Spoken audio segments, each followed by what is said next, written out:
I got some good news and I got some bad news. The good news, I am the bad news. And in this video, we sound deaden the floor, sound deaden the trunk, wrap the center console, sound deadening, and a whole bunch of other stuff in my homie Victor's 2010 Mazda 3, the tank. So if you've been watching my channel for a minute, you might recognize Victor from the Tsubasa hood lift install video that I did a couple videos back. Although you might not recognize it since basically nobody watched it. Thanks, guys. We've also done some other work on his car. He's been in several of my videos in the past, so if this car looks familiar, shouts out to you. That means you've been watching the channel for a minute. Anyway, the process of sound deadening is really a vital step in any car audio build, and honestly is a valuable step in any car. Even if you're not into car audio, you're not into like bass and custom shit like that, sound deadening still helps a lot more than I think people realize. Consider this the before. Even just with like making the ride quieter and just kind of like more comfortable in general, like sound deadening makes a big difference. So the first and most intimidating step in the process of sound deadening is obviously removing everything, because in order to sound deaden something like the floor of the car, you have to completely gut the interior. Taking out the seats, taking out the center console, taking out the carpet, everything's gotta go. That wasn't even that bad. The center console is pretty easy. It's just a couple bolts up front, and then you gotta take off all the smaller pieces one at a time. Boom. That's how you take out a Mazda 3 carpet. Easy.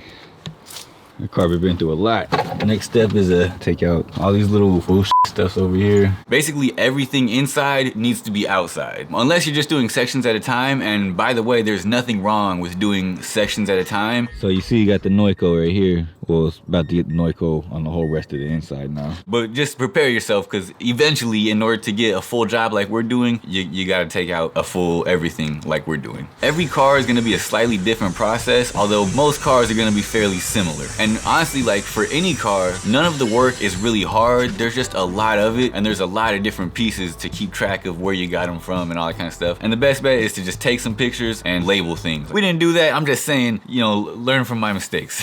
While the center console was removed, Victor decided that he wanted to like wrap it or do something fancy to it before he put it back in. I want to have like some sort of material, like black suede or something. But we'll get to that in a little bit. Once everything is removed, any surface that you plan on sound deadening needs to be cleaned really well with alcohol or some other kind of degreaser so that the adhesive on the sound deadening will stick. Clean the out of it, get it ready for some sound deadening. My normal process is vacuum it down pretty good first, and then use the alcohol and a rag to clean it up really well before sound deadening.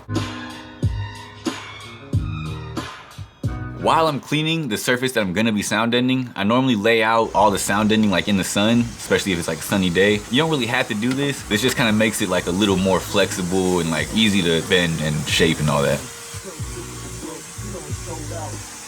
So after removing everything and cleaning all the surfaces that you plan on deadening, the third step is to actually apply the deadening. I'll normally take some rough measurements of the area to get like the rough shape and the rough size that I need, and then cut out the piece of deadening to fit with either a razor or some heavy duty scissors. You don't need 100% coverage the way you see us doing, and to be honest, for most people, this is probably overkill. You really only need about 25% coverage on a particular panel or like, you know, area in order to get a noticeable improvement. But for the bass heads, for the audio files, for the people that just really want that extra little 5-10% of difference, it does make a difference, but most of your benefit is gonna happen in that first 25 to 50%. Everything after that is just icing on the cake, you know what I mean? They call it the law of diminishing returns. But yeah, if you have it in the budget and you're willing to go through the work, definitely go ahead and go full crazy, because it does make a difference, you know? That's the only way we know how to do it around here. Anyway, all you really need to do to actually apply the deadening is basically just unpeel it, stick it to the surface, and apply some pressure. It helps a lot if you have a sound deadening roller, but you don't actually need one. You can get away with using like the back of a hammer, the back of a screwdriver, or basically anything that has like a rounded, smoothish edge and like some weight that you can mess around with, you know what I'm saying? But that being said, if you plan on sound deadening a lot, or if you have an extra 7 to 10 bucks in your sound deadening budget for the roller, it definitely makes a big difference. The two that seems like they work the best are either the one with the bearings or the one with the actual metal roller, the ones that have some weight. You can get away with using a hammer or using whatever, but the roller does make a difference. It does help a lot. You can check the link in the description for both. Anyway,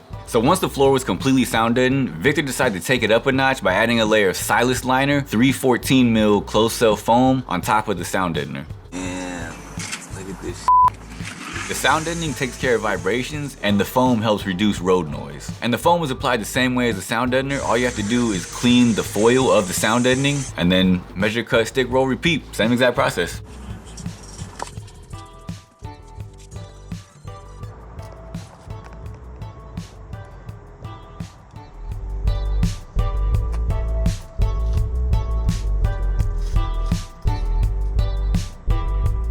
We did the trunk following the same process, except for the trunk, he used a black sound deadener just because that was what was available at the time. But it's actually the same sound deadener.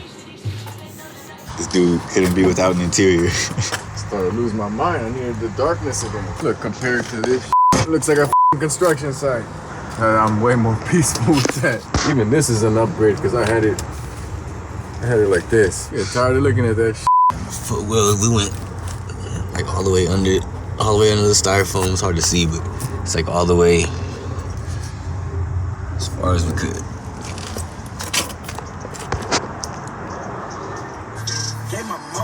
Once we had everything sound deadened, but before we reinstalled everything, Victor wanted to take the opportunity to like deep clean the carpet. We're gonna shampoo the carpet today, so get it one step closer to getting put back in. So we just used some laundry detergent and a drill brush and just went for it.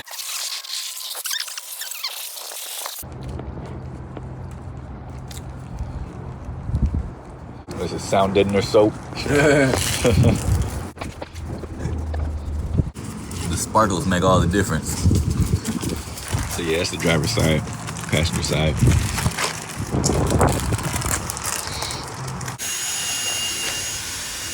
And to be honest, like it came out pretty nice for just being a quick little wash job. I don't know if you could tell in the video, but it's a lot cleaner. Revitalized. After giving the carpet about a day to dry, Victor came back over with some vinyl and fabric paint and gave the carpet a fresh coat of black.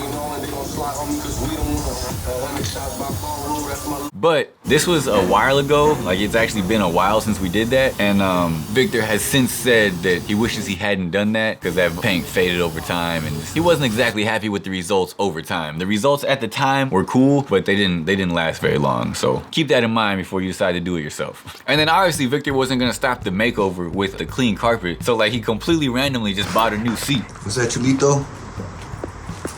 What is that? Victor got him a new seat.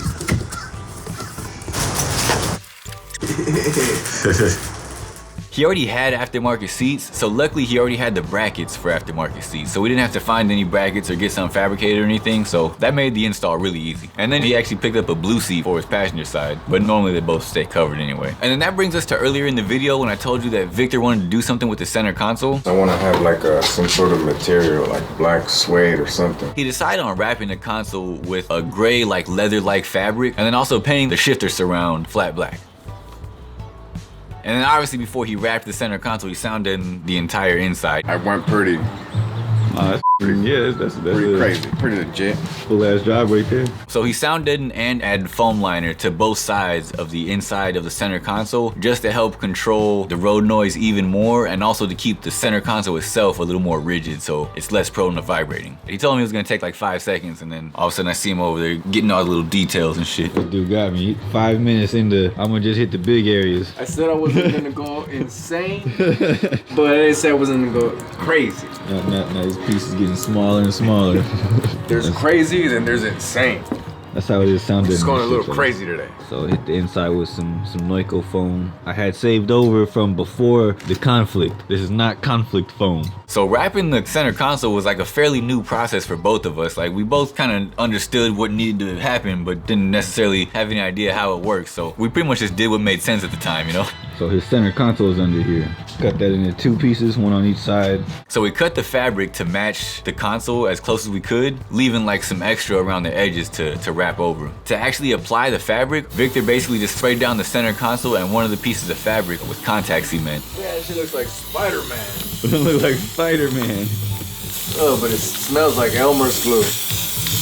And we just waited for about 5 minutes for it to get tacky and then laid the fabric on the center console and kind of smoothed it out and, you know, got it nice. Definitely feeling the glue. Look at that. Right. And this is honestly another good use of the roller, like stuff like this, you know, helps smoothen everything out.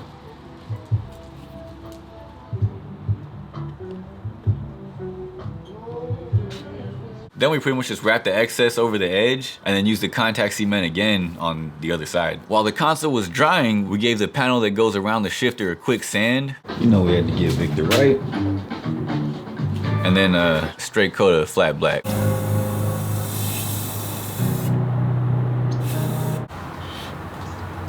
Flat black.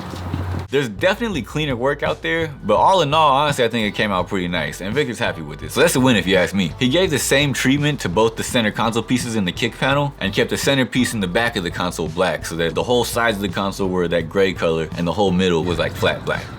When we went to reinstall the console, we ended up having to shave down quite a bit of the excess fabric because we pretty much just left way too much in there. Especially in the areas where like the panels like actually clipped together, there was just too much extra fabric where the clips were, that the clips couldn't like really make clean contact. This whole process actually took quite a while because we couldn't do everything all at once. But once everything was finally back in the car, Victor was really happy with the results. Except for the fabric paint, but he was happy at the time. It just, it didn't last. Sound deadening tends to make everything a lot more solid, and you can hear and feel that in the bass response. We also made the car a lot quieter, although Victor sound deadened like every inch of that car, so like it wasn't just the work that we did in this video.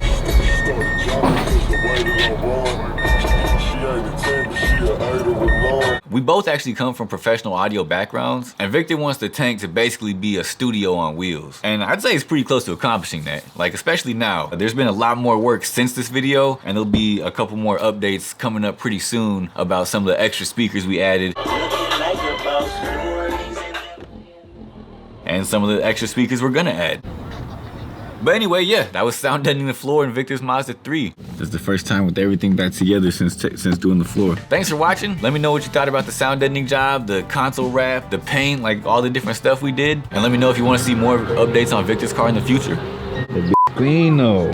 If this is your first time seeing one of my videos, I want to thank you for taking the time to check it out. For the people that have seen my videos before, they know I say that in all of my videos, but I legitimately do mean it. Like I am legitimately thankful for everybody that watches my videos, and especially thankful for those that take the time to like leave some comments and leave feedback and let me know, you know, what they actually thought about the project that they watched or about the video production or whatever. Like I'm all for it. I just really appreciate people actually taking time to watch the stuff that I take the time to create. You know what I mean? Like that really does mean a lot to me. That being said, this channel is normally about car audio, but I'm into pretty much anything custom cars or DIY maintenance and modification related, so there's a lot of that in this channel. So if you're into that kind of stuff, I definitely recommend you subscribe. You can also check me out on Instagram and TikTok at DaBadNewz, DaBadNewz. You can support the channel by checking out the links in the description. Some of those links are affiliate links, which means that as an affiliate, I'll receive a small commission, you'll pay nothing extra, and it's really just a nice way to support the channel. And with all that being said, that's pretty much all I got for this one, so I'll see the bad news first. Skirt!